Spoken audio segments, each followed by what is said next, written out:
Welcome back, guys, to another episode of Warren Curitan Street Photography Podcast. And so we have a good one, as I always say, for all of them. They're all good, right?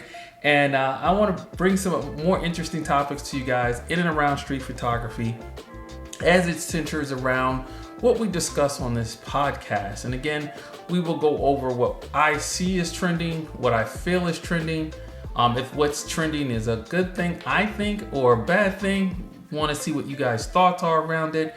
We will then go into who you repping, what street photographer that you would want to rep or that I rep, and why I'm repping them. What about their street photography that I like? How do I see it influencing my street photography and helping me generate and create my street photography style and so forth. And then definitely looking for you guys' comments on what it is that you would like to talk about when it comes to the people who you're repping.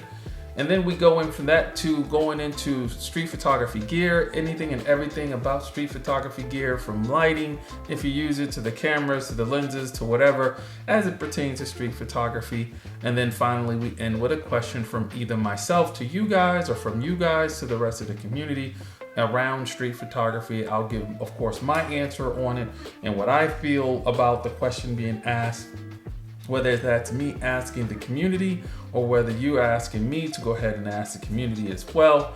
And then we will end the podcast with that. So as we get going into the podcast for this episode, we'll start off again with the trending.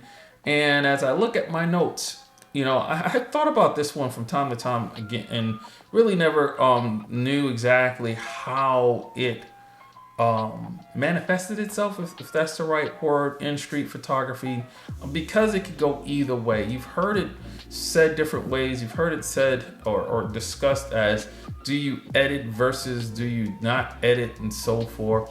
And as I look at trends that I see happening in photography, as well as it pushes its way down into the genre of street photography, I see more and more folks posting what I would consider unedited photos. Literally capturing the scene as it is with a JPEG. So, do you guys see it? Do you guys see that trend? Do you guys do it yourselves where you want to edit the least? There is a really big push for folks to use certain camera brands like Fuji, particularly because of their JPEGs, Nikon because of their JPEGs, Canon because of their JPEGs and the colors and what they can get from these cameras in their JPEG film simulations, as it is with Fuji. You now have LUTs with the release of the Lumix, I think it's S9 camera, if I'm saying that correctly. So you have different ways to bake in your profile, if you will, your image profile that you like, that you want to represent your style with, into a JPEG image, which result in very limited or no editing whatsoever. It's a big trend, to the point that you have, again, as I mentioned with the Lumix S9, you have camera companies that are specifically pushing out cameras now to go after what they see Fuji's been doing for years now with the film simulations, and why Fuji is so highly sought after, because of that ability to bake in your image. What's the phrase? Get it right in camera.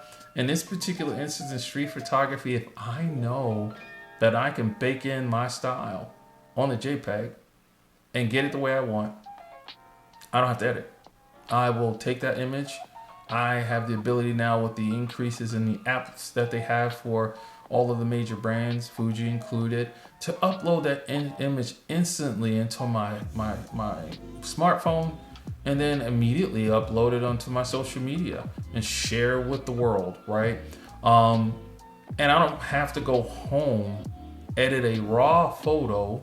And what I mean by raw, meaning the difference between a raw photo with all of the XF data versus a JPEG. I can go edit that whole thing, and I don't have to do that. I can do everything I want to do with that JPEG, baking in the color profile that I want, and boom, I'm done. So it's a huge trend. Do you guys do it? I obviously do it. Even though I do it, though, I will admit, I do also enjoy editing. I actually like editing. I love using Capture One to edit all my images.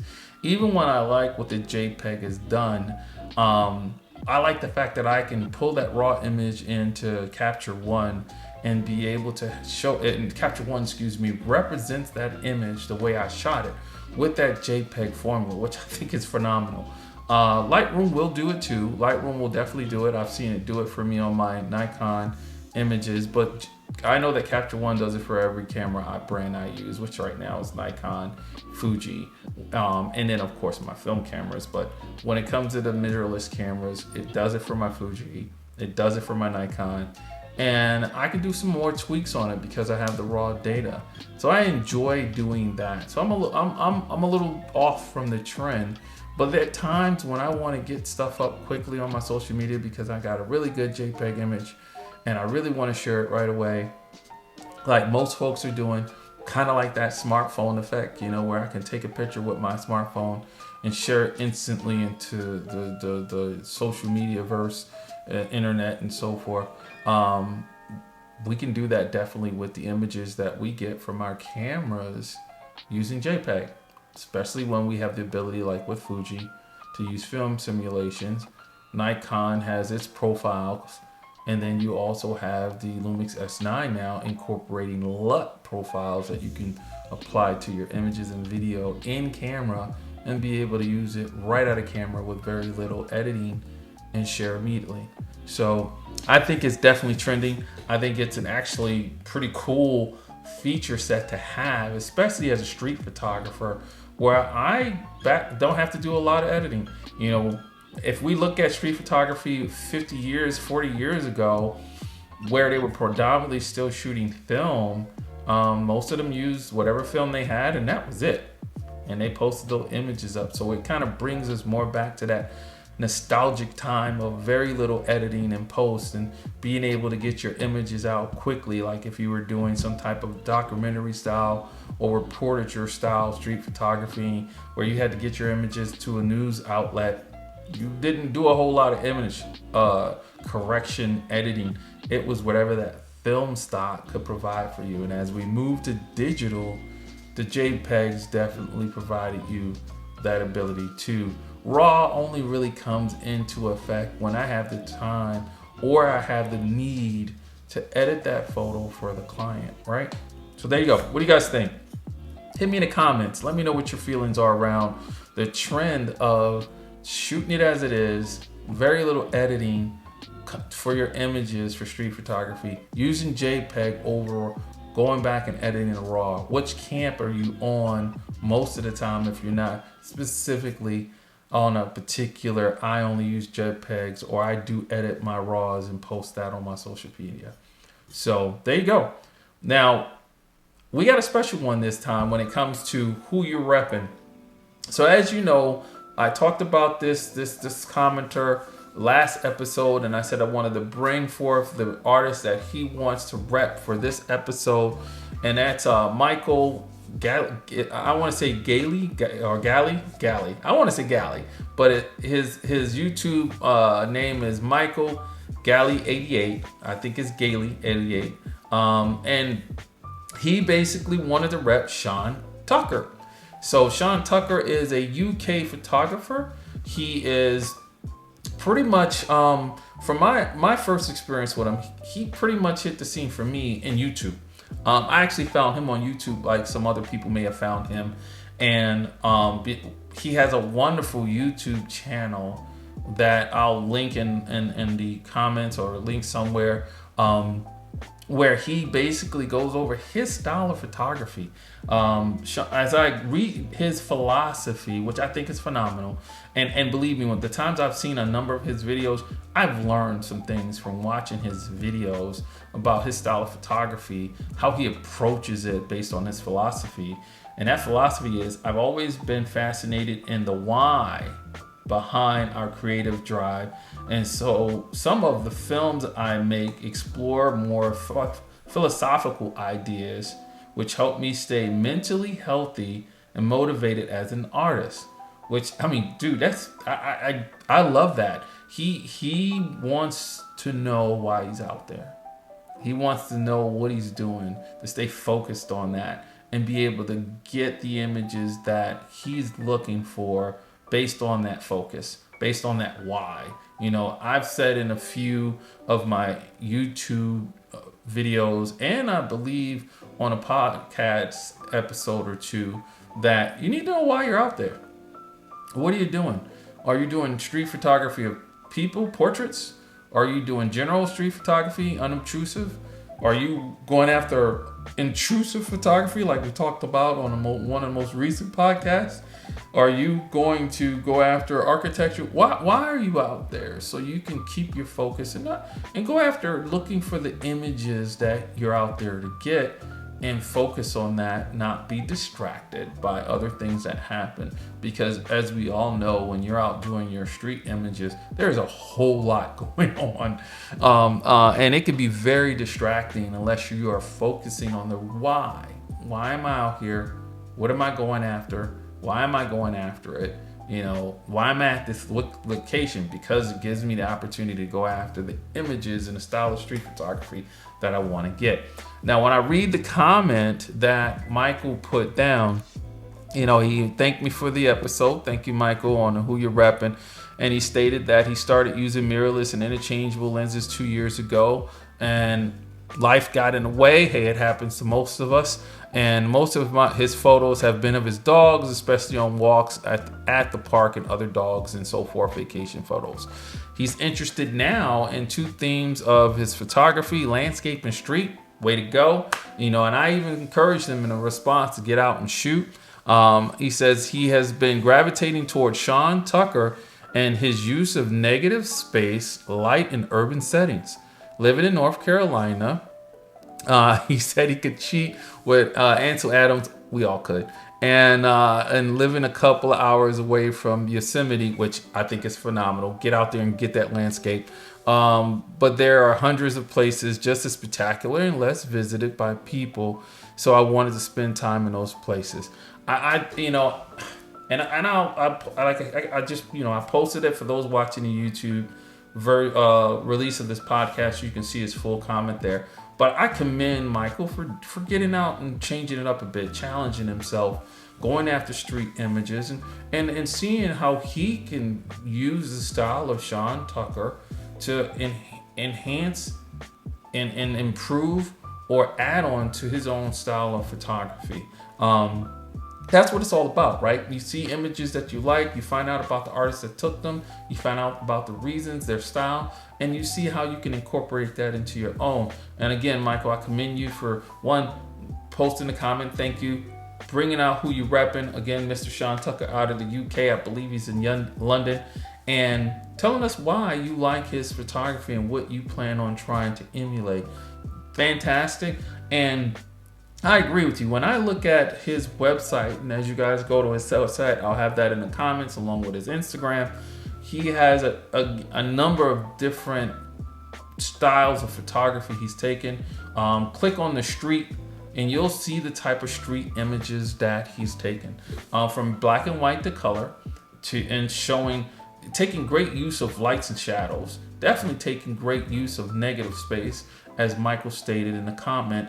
And I was drawn to his photos instantly because of the story he's capturing in them and how he's utilizing lights, shadows, and negative space to tell that story in an image. So when I look at it myself, I can totally agree with Michael, and it got me thinking about even how I use negative space, light, and shadows when I go out. And I can't say I use it as good as Sean Tucker does. So it gives me an opportunity to take a look at his work on his website and see how I can pull from that and enhance my street photography. And it does have me thinking about the lights and shadows more than I normally would, and how I would, again, from previous Who You Reppin' artists that we talked about, utilizing black and white versus color to help tell that story. So I plan on doing that on my continued outings, I should say, for this month as I shoot more film. And based on that challenge I started early this month, Again, for those that want me to exhibit their best photo of the month, hit me up in my Instagram in the comments, let me know, and we'll figure out how we can get your image to me so we can post that when I do that video at the end of the month or beginning of next month to kind of recap my experience shooting mostly film for August. So I want to say thank you again to Michael. We are repping Mr. Sean Tucker for this episode, and I really want to get out and see how I can incorporate his use of shadows, light, and negative space, and see how I can use that to enhance my style of street photography. As far as his books go, he has a collection out, a book called The Collection 5, I believe. Hadn't had a chance to get a hold of that and take a look at it, but it's on his website where you can look at it. He actually has a store where you can purchase it if you want. And he also has a digital magazine called The Parable, where he's up to, I believe, I think I want to say episode 4, if I'm saying it right. But it's about the different styles of photography or captures that he's done so far in his career, which I think is phenomenal. He doesn't have one on street yet. If he does, I would love to look at getting a copy of that one and adding to my collection, because he does digital magazines as well as you can actually I think you can get a PDF copy of it as well, and I think that would be good. I do love prints, so if it's something and I have to check again on his site if you can get a printed copy of that or not, but I would love to get a printed copy of one of the parables, especially if he did one on street, and be able to have that in my collection that's growing. With that, we're going to go ahead and move on to the next topic. And I wanted to move to this one as fast as I could, and if I look like I'm moving pretty fast, I apologize. Let me know in the comments if I didn't spend enough time on one of the previous subjects for you guys. But I wanted to get to the gear section because I've done this a few times, not a lot, but like I think 3 times now, and I wanted to bring this to the podcast, to the community, to see what you guys do in and around instant cameras, instant film. Do you use it for your street photography? Is it something you see as a option for you to go out and create with on the street? And before I get more into it, I'll give you an example of what I mean by I've done it. So in Ann Arbor, as the weather gets better, so spring into I think the fall, they have once a month they will have a car meetup at one of the restaurants or coffee shops somewhere in Ann Arbor. I forget the name of it right now. I think it's I forget the name of it right now, so I apologize. But it is Ann Arbor, and the car meetup I think it's called Cars and Coffee, and they basically load up a parking lot with every type of car that any type of car I should say that folks want to bring, whether it's Volkswagen Bugs, whether it's or the Volkswagen bus style cars, sports cars. It was the first time I actually got hands-on experience getting in a Tesla. People bring racing cars, drag racing cars. It runs the gamut. And as a photographer, street photographer, this is a perfect opportunity for me to go to a location where people are ready for images to be taken of them in their car, and they're happy to pose for you. So I get street portraits, which I like to get a lot. But the first time I did it, I felt like, dang, these guys they're showing off these wonderful vehicles, and the images I'm taking, they're for me. I want to be able to give back. So the second time I did it, I actually used my Fujifilm Instax camera, and I took photos for me on my digital camera. I think it was the X Pro 3, and then I took a photo with the Instax camera and gave it to the owner of the car. Blew them away. They were elated. I guess a number of people, and believe me, there was a number of us photographers, show up and take their images, but nobody really gives back. So that's what I wanted to bring in with this particular topic. Do you give back with the gear you use, like instant cameras? Do you use instant cameras first, like Instax or Polaroid, instant film cameras like that to be able to, in your street photography, for whatever reason. For me, the reason is, and as I chop this up, I apologize. The reason for me is to give back. But if you use instant cameras in your street photography, what's the reason? Hit me in the comments. Let me know why you would use them, if you use them or plan to use them. I obviously use them to give back. I want to, in essence, give somebody an opportunity of a moment capture that centers around them. And in this particular instance, I did it now 2 years in a row. Last year, the last event I should say I went to, I took my Instax wide camera with me because it's pretty much giving me a bigger picture, more detailed, sharper, and handed out a bunch of images. And surprisingly for me, it also became a promotional opportunity because people started asking me about my photography business. Do I take pictures of race cars? I actually gave out business cards. I actually realized that, and I believe I don't have the right Instax cameras for it, but there are some Instax cameras as well as Instax printers that will even put information on the Instax image for you. So you could actually use it for promotional reasons. I do have an Instax printer for the Instax Small, but I didn't even think to bring that. The cool part about that one is it will use images taken off of my Fuji camera that I have linked to my Instax printer, and it will push out that image and print information on the bottom of it from my literally promotional purpose if I want, or have a nice day if that's what I wanted to put on there, or even the date and the event, so the person can see what that image came from. And I think it's phenomenal.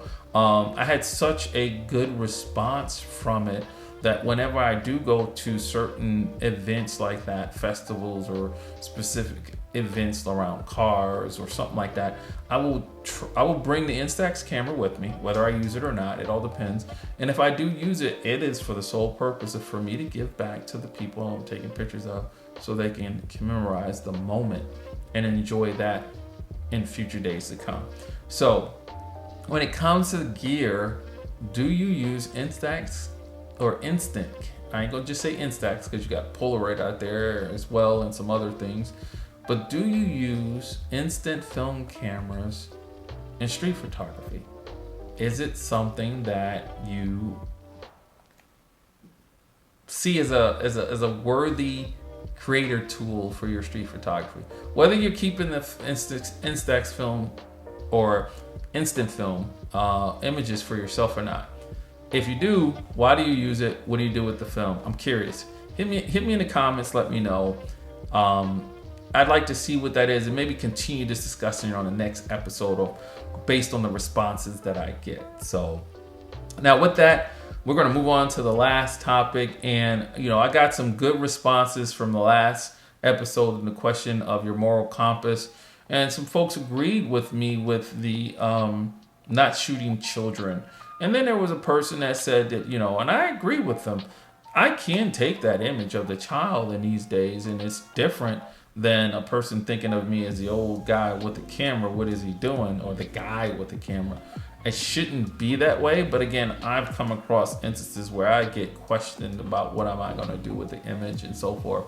So it does give me a reason to be leery, cautious of who I take images of, especially when it comes to children under a certain age. But I have another question for you guys. This one I was thinking about today, actually, as I thought about getting this podcast together. So it's just something that came to me, and I looked up on the internet to see if there's any real talk around it and what people were doing, and I was surprised that there was. So I thought, it's obviously a good topic to bring up to you guys. So the question for the episode is, how green is your street photography? And by green, I mean eco-friendly. How eco-friendly are you when it comes to your street photography? Now, we can broaden that and easily say photography in general, but we're going to keep it to street because this is a street photography podcast. And what I mean by that is, when you think of green, reduction of waste, recycling of products, and of course, as I look at my notes, reuse, which is technically recycling, right? Um, when I think about the question for me and how I'll answer it for me, I'm not as green as I thought I was. And you know where I'm going. It's because I shoot film. There is nothing green about film. There you can try to be green with film when it comes to, and we just finished talking about it, instant cameras. The chemicals are all in the packet that's the film is part of, and when it pushes out, it smashes everything and develops the image, and everything is all in one. There's no canister waste like it is with 35. There's no paper waste like it is with 120 film. There's no chemical waste that you have to use to develop the film in general. And even the negatives themselves can be a waste depending on whether you keep your negatives or not. Now I keep my negatives, so that part's not wasted. But as I go to my local camera stores and see how the younger folks, and we'll say folks college age, how they don't keep their film negatives, that is another waste because they will scan it. I scan too, but I will keep my negatives. So you got a lot of waste in film in general. You do have, again, some green aspects of instant film, and you do have, I guess, I don't even know if this is even green. I think this might be the worst of them all, which is single-use cameras. Because with a single-use camera, once you use that camera, it's done. You got all that plastic that's part of that single-use camera. Then you got the 35 film. Then you got the processing. There's a lot of waste with single-use film cameras. But for me, I use film, and I can say that part of my street photography is not as green as I would like it to be. But when it comes to the digital side, it's 100% green. I mean, there's no developing on the same aspects as film. It's digital. Everything's on my SD cards or my memory cards, which I've had now for a while, knock on wood. I've really not had major fails or mini fails, we'll say. I've only had 2 cards that I've had to retire because of issues out of years of shooting. Now that I'm on Express Type B cards, it's even better, right? So digital photography, use of memory cards, that whole process is pretty green for me when I shoot that. The only waste there is whatever waste I use and the energy used, right? And I honestly am not an energy person in that aspect. I can't tell you what my kilowatt usage is on my digital stuff, from the monitor here to the editing software and time spent. But everything that has to do with digital for me is pretty eco-friendly. There's technically, in my eyes, zero waste that I have. So I'm not super green, but I am green in some aspects. But how green are you guys? Hit me in the comments with that. How green is your street photography? And if we want to broaden it, how green is your photography? Do you like where you are? Do you see that you can improve? And how would you improve on that?